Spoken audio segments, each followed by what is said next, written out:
Hi again, Justin here for Bearwood Cabins. I'm at the Robinhood Cabin, and I'm going to show you a little bit about the fire pit we have here.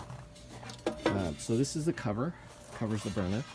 Usually I just will put this out of the way over here against one of the trees so that nobody kicks it. And the propane is under here. It's not provided, but we do have a bottle that comes with the cabin.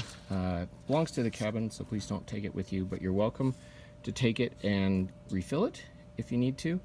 There's usually quite a bit in here, so it's typically not a problem. To start it up, turn the gas all the way on. And especially if it's dark, it helps to look at this before you do it. High setting is over here, medium and low. So push this in and turn it, and you'll hear the gas come on. And it's hard to do with one hand, but you want to hold this in and push the igniter, and you'll hear the gas. And then the flame will come on. Hold it in for a few seconds for the sensor to know that there's flame there, and it won't shut the gas off. And that's how you turn it on. To turn it off is just the reverse.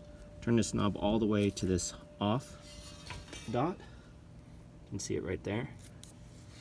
And then just be sure to shut the gas off. And then slide this underneath, right there. And then after it's had a chance to cool off, I usually wait like an hour. Or you can do it the next morning if you're doing this at night. Put this cover on. And that helps keep rain and snow out of the fire pit. And that's all there is to it. Thanks for watching.